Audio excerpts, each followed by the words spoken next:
할아버지 고양춘식 목사, 아버지 고양명주 목사, 작은아버지 양치호 목사의 뒤를 따라 3대째 목회를 이어가는 양진호 목사입니다.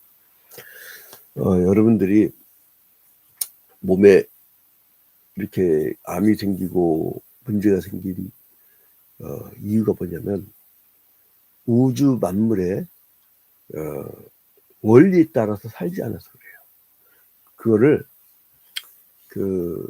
이제 성리학에서는 물가가 있으면 이제 표가 있고 그 표면, 그 표면이라고 하죠. 그 다음에 그 밑에 리가 있어요. 리. 깊은 곳에. 근데 그 속에 그 리가 중요하단 말이죠. 우리는 달빛에 비치는 호숫가에 그 비치는 달빛만 이렇게 보는데 그 속에는 리. 근데 그게 이치라고 그래요. 이치. 그래서 이 근본 이치를 어기는 것을 그걸 영리라고 그래요. 영리. 그러니까 그 이치를 역으로 하는 거죠. 그러니까 하늘업체 이제 성이 내려오는데 그게 본성이라 본성. 한자를 쓸 시간이 없어. 본성 이게 핵심이 아니까. 근데 이제 그 본성을 아름답게 하려면 여러분 생활 패턴을요. 그 하나님이 창조하신 패턴으로 바꾸세요. 밤새 그 잠 안 오는 사람들은 그냥 저녁 식사하고 한 2-3시간 후에 그 아무것도 먹지 마시고 그냥 누워요. 잠이 안 오면 성경을 봐. 이상하게 잠자리 성경을 보면요. 나도 모르게 잠들어 버렸어. 희한해. 제일 좋은 수면제 성경이. 근데 그리고 해가 뜨면 그때 일어나. 그러니까 해 지면 자고 해 뜨면 일어나고 이걸 생체 시계라고. 일단 그거부터 맞춰놔요. 다른 거 다 접수 끝내고 그다음에 밤새 거 암세포가 한 500여 개 생기는데 아침에 일어나고 물컵으로 조물 한 2-3컵을 이렇게 마시면 그 암세포가 씻겨져 나갑니다. 이제 그것만 다음에 제가 계속 생활 말씀을 드릴 건데 근데 이게 2000년 전에도 하나님의 이치를 이렇게 가르치면요 꼭 이거를 영리로 얘기하는 사람들이 있어요. 그게 이제 바울 사도가 복음을 증가할 때 그런 일이 있었는데 그래 그 바울 사도가 그 편지를 보내는 게 13편이었어요. 13편. 그 중에 제일 먼저 쓰여진 게 뭐냐면 그게 데살로니가전서예요. 자, 문제. 바울 사도가 제일 먼저 쓴 책은 데살로니가전서. 그죠? 이 데살로니가전서. 이거를 보려면요. 아까 제가 사도행전 17장 찾아보라고 했죠. 이거는요. 이 데살로니가전서 상황을 이해하시려면 사도행전 17장을 먼저 펼치셔야 돼요. 사도행전 17장하고 이제 맥을 같이 합니다. 자, 여기서는 어떤 일이 있냐면 실라와 바울이 이제 2차 전도여행 때 복음을 데살로니가 지방에서 전하죠. 근데 이제 복음을 막 증가하니까 이 사람들이 황제한테 가서 일러요. 그리고 또 이제 거기에 있던 지방에 있던 총독한테 일러요. 이 황제 숭배 사상이 있었던 당시 아니에요? 그러니까 사람들이 뭐라고 이러냐면 저놈들이 말이에요. 이 예수를 왕이라고 그래요. 우리 황제는 이 로마 황제인데요. 뭐 그렇게 얘기하는 거예요. 근데 이제 이 데살로니가 교인들이 막 돌아가신단 말이죠. 근데 여기 이제 신전이 있었어. 신전이 있었는데 이 데살로니가 지방에 신전이 있었는데 그 신이 뭐냐면 제우스 신전이 있었고 그리고 여기에 아프로디테 여러분 이 비너스상이 아시죠? 비너스상 그게 바로 이 아프로디테예요. 그래서 이제 오늘 1장 9절부터 10절을 보니까요. 여기에 이제 흔적이 나오죠. 자, 1장 9절부터 10절 봅시다. 그들이 우리에 대하여 스스로 말하기를 우리가 어떻게 너희 가운데 들어갔는지와 너희가 어떻게 우상을 버리고 하나님께로 돌아와서 살아계시고 참되신 하나님을 섬기는지와 그러니까 이 우상을 버리고 돌아왔다는 거예요. 그래서 이제 여기에 대해서 이 사람이 굉장히 바울 사도가 흡족하게 여겨요. 자, 그런데 이 바울 사도가 이렇게 이제 복음을 그 증거 할 때에 그 이 도시가 또 뭐냐면 물질적으로 풍요로울 수밖에 없었던 이유가 이 사람들이 이 동서로 그 뭐 여기 쭉 비단길 따라오다가 그날 쭉 이어져요. 이렇게 이어져 오다가 데살로니카를 거쳐가지고 그리고 바다 건너 로마까지 이렇게 쭉쭉쭉쭉 로마까지. 그러니까 여기에 여러분 통행증만 받아도 거쳐가는 여관비만 받아도 얼마나 적이 되겠어요. 우리나라요 참 그래도 바로 옆에 중국이 요즘에 떼거지로 막 관광 온다며 얘네들이 한번 명동 쓱 가고 나면요 몇 개월치 예상이 확 올라 버린대요. 그러니까 이런 거예요. 우리 지금 대한민국이 지정학적으로요 이 딱 그 삼면이 바다고 그리고 이 태평양 쪽으로 나아갈 수 있고 대륙 쪽으로 갈 수 있는 딱 요층지야. 그래서요 우리나라 통일만 되면요 부산에서 신의주까지 이 철도로 하나는 화물 하나는 여객 해갖고 요거만 통행증만 받아도 전 국민이 기본소득을 다 받을 수 있대요. 그러니까 가만히 집에 있는데 월급이 200만 원 300만 원 통장으로 들어오는 거예요. 그렇기 때문에 이게 그렇게 되면 세계에서 최고 된 나라가 된다는 거예요. 그러니까 그 통일 못하게 하려고 막 그러니까 이 김구 선생이 얘기한 게 맞아요. 응? 저희 일본 놈 일어나고 미국 놈 믿지 말고 소련 놈에게 속지 말고 중국 놈 뭐더라? 중국 놈 더 이상 얘기하면 안 돼 이제. 아무튼 근데 그러한 이 얘기를 진짜 김구 선생이 그러니까 우리 그 민족 자주적인 어떤 정신을 가지란 거예요. 아무튼 그래서 이 이름을 이게 라틴어로 뭐였더라? 비아 에그나티아. 요 물류의 길을 비아 길 에그나티아 에그나티아 영어로 나중에 바뀌었죠. 이게 이런 식으로. 그래서 비아 에그나티아라고 있어요. 이거는 로마하고 동쪽 유럽 그다음에 이제 비단길까지 쫙 연결되어지는 그런 아주 요층지였단 말이에요. 근데 이 데살로니카라는 거는요 원래 사람 이름을 딴 거예요. 사람 이름. 여러분 여기가 어느 지방이에요? 마게도니아 지방이었잖아요. 그래서 여기에 필리방이 있었고 필리방이 자기 아들 알렉산더 대왕한테 교육을 시키려고 고대 그리스처리아의 대가 아리스토텔레스를 알렉산더 대왕의 과외 교사로 데려오잖아요. 그리고 이 알렉산더 대왕의 이복 누이가 데살로니카예요. 알렉산더 대왕의 이복 누이가 그러니까 배다른 누이죠. 그런데 그 이름을 딴 도시인데 자 그래서 이제 여기 보니까 여기서 얼마나 여기 짧게 전도했죠. 이제 여기가 또 빌립보에서 핍박받으니까 대사에서 피해 있다가 또 여기서 핍박받으니까 이제 아덴으로 갔다가 고린도로 가잖아요. 아덴에서는 철학 논쟁하다가 재미를 못 봤어. 그러니까 이 전도는 머리로 하는 게 아니에요. 그래서 고린도로 가갖고 고린도 1장에 보면 지혜로운 자를 미련한 자들이 부끄럽게 한다고 그러면서 이제 하나님은 전도의 미련한 방법으로 우리 하나님은 참 효과적인 하나님이었으면 좋겠는데 여러분 하나님은 전도의 미련한 방법을 이렇게 한 사람 전도하려면 얼마나 힘듭니까? 해본 사람이 알아. 그 평신도들의 전도 잘 못하는 자는 시간이 없어. 직장 생활하고 돈 벌기도 바쁘고 옛날에는 권사들이요 굶어 죽어도 그냥 이 목사님하고 같이 매일 신방 다니고 그랬단 말이에요. 근데 요즘에 그 몇 푼 벌겠다고 이게 참 천민 자본주의가 각자 알아서 먹고 살라고 하니까 이렇게 된 거예요. 요즘에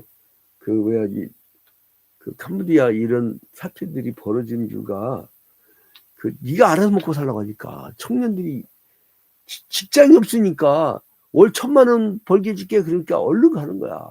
알면서 가는 애들도 있대 알면서. 어? 그래서 여러분 이 데살로니가서 2장 9절에 보니까요. 이제 내일 볼 건데 미리 한번 봅시다. 내일 볼 건데 자 형제들아 우리의 수고와 애쓴 것을 너희가 기억하리니 너희 아무에게도 폐를 끼치지 않냐라고 밤낮으로 일하면서 너희에게 하나님의 복음을 전하였노라. 그러니까 이게 이 사람들이 얼마나 여기서 고생했는지 알죠. 밤낮으로 고생했다는 거예요. 자 그런 상태에서 이제 말씀을 보면요. 그 다시 돌아서 데살로니가전서 1장 1절에 보니까 바울과 실루아노와 디모데는 여기 실루아노는요. 이 그 사도행전 17장에 나오는 그 신라. 응? 자, 그 이제 여기서 이제 실루아도는 신라다 이렇게 생각하시면 되고 그 다음에 하나님 아버지와 주 예수 그리스도 안에 있는 데살로니가 인의 교회에 편지하노니 은혜와 평강이 너에게 있을지어다. 그러니까 그 이 바울 사도가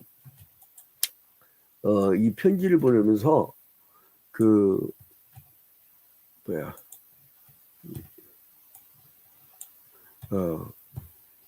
이 바울이 얼마나 그 고생하면서 그리고 바울 사도에 대해서 끊임없이 율법의 행위를 고문받는다는 사상을 가지고 와서 유대인들을 계속 괴롭히니까 여기에 또 희한하게 유대인들이 엄청 많이 살았어요. 이 동네에. 그래가지고 복음 외에는 율법도 지켜야 된다 하면서 율법 행위를 굉장히 강조해요. 그러니까 칭의 사상, 이신칭의, 이신득의. 제가 로마서 할 때 하도 많이 얘기해가지고 이제 다시 이제 필요하긴 그런데 여러분 다시 궁금한 사람들은 로마서를 다시 들으시면 돼요. 시 헤럴드 TV 재생 목록에 들어가면 매일 성경 한 장씩이라고 하는 폴더가 있어요. 그 안에 들어가면 그냥 창세기부터 쭉 짜 있어요. 이제 다음 창세기부터 할 때는 이제 폴더를 따로 만들 거예요. 창세기 폴더, 출애굽기 폴더 이렇게 따로 만들어가지고 역사적 기록으로 남겨놓으려고 합니다. 좀 더 깊이 연구한 다음에 온전히 성경 연구하고 복음 증거하고 신방하고 그 목회자가 그것밖에 더 있어요. 기도하고 기도의 능력은 대단합니다. 그냥 마음 조금만이라도 쓰면은 이사와 기적이 일어나요. 자, 그 다음에 그래서 이제 이 기록 연대는 사도행전 16장부터 18장까지 보면 바울의 2차 전도 여행이 나오죠. 거기에 빌립보, 데살로니가, 그 다음에 이제 베레아, 아덴, 고린도. 이게 이제 2차 전도 여행 기억나시죠? 자, 그래서 이제 신라와 바울이 이제 함께 있었던 그 시점인 것 같아요. 1장 1절에 바울과 실루아노와 이 디모데는 그러니까 바울과 신라가 함께 있었던 그 시점. 그러니까 1차 전도행하고 3차 전도행 때는 신라하고 동행 안 했잖아요. 그러니까 2차 전도행이야. 이렇게 추정을 할 수가 있어요. 자, 그래서 2차 전도행 중에 이 기록을 한 이유는 뭐냐면 디모데가 이제 데살로니가 교회로부터 고린도에 있는 바울에게 소식을 가져오는데 대부분 반가운 소식이었는데 이 짧은 시간에 많이 전도돼 가지고 사람들이 우상 숭배를 막 거절하고 막 나오기 시작한 거죠. 근데 그 바울의 반대자들 누구겠어요? 유대인들. 오늘날까지도 예수를 십자가에 못 박아 죽인 유대교인들이요. 이 그리스도교에 대해서 얼마나 그 대적을 합니까? 근데 이놈들이 또 영리해가지고요. 어떨 때는 이슬람권을 공격할 때는 또 기독교하고 힘을 합쳐. 또 거기에 또 힘을 합치는 그 기독교인들은 또 뭐야? 기독교 정신은 사랑과 평화와 용서와 그 비폭력 무저항인데 왜 무기를 드냐고. 그래서 또 막 가서 깃발 들면서 그걸 지지하는 놈들은 또 뭐야? 그래서 계속적으로 갈라디아서라든가 빌립보서에서 바울 사도 뭐라면 다른 복음. 그러니까 누가 와서 왜 목사님들이 저러고 다니죠? 왜 그 깃발도 지랄이라네. 저런 걸 하시죠? 그렇게 물어보면 나한테 더 이상 묻지 마. 왜냐면 바울이 답을 줬어. 다른 복음이야. 2000년 전에 예수 그리스도의 복음과 다른 길을 가면 다른 복음이야. 다른 거야. 다른 종교야. 다른 신이야. 그럼 다른 신 뭐였죠? 귀신 성전이라고. 여러분 목사무당 많습니다. 구약 시대 때 참 선지자들이 하나님의 뜻을 그대로 전달하는데 거짓 선지자들은 돈 벌려고 사람 많이 모아갖고 돈 벌려고 얼마나 그냥 그 권력층들한테 아부하고 막 기득권층 그 돈 많은 사람한테 아부하고 어용 제사장들은 어떻게 합니까? 그 저기 뭐야 왕을 위해서 제사 드려주잖아요. 아니 무슨 예배를 왕을 위해서 해. 여러분 굉장히 조심할 기도 제목이 있어요. 사람을 위한 예배 그 적지 마. 예배는 하나님께 하는 거예요. 응? 무슨 뭐 대통령을 위한 조창기도 해봐. 아 무슨 누구를 위해?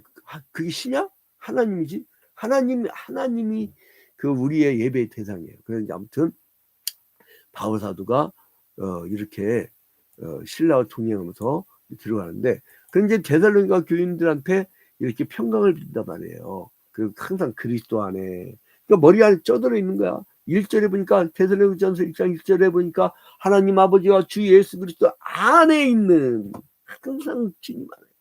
오늘 하루도 주님 안에 사는 여러분이 되시길 주님의 이름으로 축원드립니다. 그 다음에 뭘 구해요? 은혜와 평강이 너에게 있을지어다.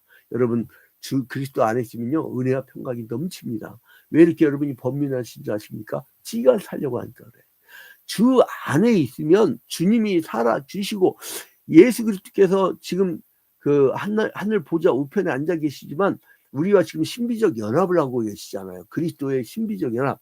그러니까 예수 그리스도의 영, 성령이 우리와 함께 내주하셔서 우리 성령 충만하면 그분이 살아주신단 말이에요. 그래서 우리는 부탁에 기도만 하면 돼요. 삶의 원리를 완전히 바꿔버려요. 여러분이 지구 돌린 적 있어요? 여러분이 태양 주변을 돈 적 있어요? 하나님이 다 하시잖아요. 태양의 불빛을 여러분들이 일정하게 만든 적 있어요? 하나님이 하시잖아요. 내가 안 해도 하나님이 해주시잖아. 그 원리를 하는데 믿는 자가 왜 이렇게 믿음이 없고 기도가 없어? 그냥 전부 그냥 돈에 미쳐가지고, 그럼 거기 계속 그 늪에 빠지는 거예요. 돈 늪에. 인생요. 그러니까 아예 처음부터 카드를 안 만들면요, 그냥 편찰 체크가 줬으면 돼. 처음부터 아예 내가 2만원 쳐주면 조그만 집 사면 돼. 나는 처음에 그 아버지 아버지 집에 목사관이었는데 다락방에 살았어. 다락방에 신혼살림을. 그리고 이제 점차 지경을 넓혀가지고 우리가 불나기 전에 우리가 이제 이 법정 평가에 10억 7천만 원짜리 있고 이제 그거를 나중에 냈다가 화재 사건으로 쫄딱 망했죠. 근데 망해도 우리 주님은 안 놓쳤어. 나는 더 크게 얻었어. 내 믿음이 더 좋아졌고, 그리고 1년 365일 새벽 기도회를 결심해갖고 매일 성경 한 장씩을 시작했어. 남들은 코로나 때 남들은 힘들어졌는데 나는 코로나 때 오히려 대박이었어요. 왜냐면 최대한 말씀을 증거하려고 내가 막 별걸 다 했더니, 유튜브도 내가 별걸 다 했더니 하나님 또 기회를 주셔가지고 한양대 재단 이사장 김종영 장로님의 그 은혜로 전액장학생으로 미디어학 또 이제 석사도 과정도 마쳤고, 그러니까 박사과정 마친 사람이 석사과정을 또 한 거야. 석사과정을 5개나 했어. 5개나. 여기 분야가 얼마나 많은지 하나님 참 공부해 보여주셔서 얼마나 감사한지 몰라요. 아무튼 바로 자기와 함께 동료가는 실라 안와, 그러니까 신라죠. 디모데가 항상 데살로니가 교인들을 인하여서 계속 기도했다는 거예요. 여러분 기도하면 됩니다. 자, 4절 보니까 하나님의 사랑하심을 받은 형제들아 너희를 택하심을 아노라. 바울은 성도들이 하나님의 사랑하심을 받아서 택함을 입었다고 말씀하죠. 모든 성도가 구원받은 것은 하나님께서 창세전에 택정하셨다는 거예요. 얼마나 귀한 겁니까? 그 예정이라는 거 얼마나 기분 좋은 거예요. 응? 여러분 예정서를요 왜 만들어냈냐면 장 칼뱅이 로마 가톨릭 교회 때 교회법을 가지고 통치했던 그 종교 권력자들이 있었어요. 그래서 세상의 황제보다 교회의 황제가 더 강했어. 교회 황제라고 교황이라고 했는데, 그래서 이거를 원래는 십자가 정신이 사라져 버려 가지고 성경으로 돌아가자 해서 우리가 종교개혁에서 나온 게 개신교예요. 근데 아무튼간에 이제 그러면서 뭐라고 하냐면 막 하도 핍박이 심하니까 짱 칼뱅이 저자들은 택감을 못 받았다. 로마 가톨릭교회는 우리가 예정함을 입고 우리가 택하심을 받았으니까 우리가 성경으로 돌아가서 우리가 복음의 본질을 살리자. 요게 예정설이에요. 예정설에 하면 배경을 알면요, 그걸 가지고 막 내가 이걸 이렇게 딱 떨어뜨린 것까지 예정인 거냐? 그걸 기계적 영감설 기계적 예정설이라고 해서 그거는 복음이 아니에요. 그 막 엉뚱한 걱정도 하지 마. 그 다음에 6절에 보니까 또 너희는 많은 환난 가운데서 성령의 기쁨으로 말미암아 말씀을 받아 우리와 주를 본받는 자가 되었으니. 얼마나 환난이 많았으면 많은 환난이라 했겠어요. 데살로니가 성도들은 많은 환난 가운데서 복음을 받고 그리고 그리스도를 본받은 자가 되었다는 거예요. 그 데살로니가 교인들의 믿음은 마게도냐와 아가야의 모든 믿는 자의 본이 되었다는 거예요. 자, 여러분, 또 7절에 보니까 그러므로 너희가 마게도냐와 아가야에 있는 모든 믿는 자의 본이 되었느니라. 그 이 소문이 막 각지에 퍼져나가요. 그러니까 여러분의 삶이 사람들한테 퍼져나가는 거예요. 그리고 그걸 본받는 자가 되는 거예요. 자, 그래서 이 사람들은 어떻게 되느냐? 이 데살로니가 사람들은 웃겨요. 여기에 또 이상한 제우스나 아프로디테 신성기다 온 부당들이 희한한 이상한 그 시한부 종말을 전하면서 또 뭐라고 걱정을 하냐면은 이제 그러면은 우리가 죽어버리면 예수님이 재림하실 때 우리는 어떻게 되는 거냐? 그러면 우리가 살아있을 때 재림을 해야지. 예수님이 재림하시면 우리가 휴거돼서 우리가 천국 가는 거지. 그걸 걱정한 거야. 죽은 자도 살린다고 고린도전서 14장 15장에서 얘기했잖아요. 죽은 자도 살리셔가지고 그때 재림 때 심판 때 앞에서 사람들 육체의 부활을 한다고. 근데 이 사람들은 엉뚱한 걸 걱정한 거야. 내가 죽어버리면 예수님 재림하면 어떻게 될까? 그러니까 이게 막 쓸데없는 걱정. 신앙생활 하다 보면 그런 사람들 많아요. 그냥 막 쓸데없는 머리를 굴려. 그러면 믿음생활 할 수가 없어요. 어린아이 같이 승질하라는 거죠. 자, 그래서 10절에 보니까 또 죽은 자들 가운데서 다시 살리신 그의 아들이 하늘로부터 강림하실 것을 너희가 어떻게 기다리는지를 말하니 이는 장래의 노하심에서 우리를 건지시는 예수시니라. 그래서 이제 그 종말에 대한 답변을 데살로니가전서 쭉 진행하면서 우리에게 가르칩니다. 그걸 이제 우리가 볼 거예요. 기대하시라. 개봉버스도 데살로니가전서 너무 재밌어. 내가 드라마를 안 보는 이유가 있어요. 성경 말씀을 보면 너무 재밌어. 여기 한번 푹 빠져보세요. 우리 데살로니가전서를 통해서 이제 그 주님의 재림, 그 말세, 종말 이런 거에 대해서 많이 깨닫고 새로운 힘을 얻는, 그리고 지금 고통스럽고 환난이 많아도 데살로니가 교인들처럼 환난이 많아도 마지막 날에 올 그 영광의 순간을 바라보며 경주하는 여러분이 되시길 주님의 이름으로 축원드립니다.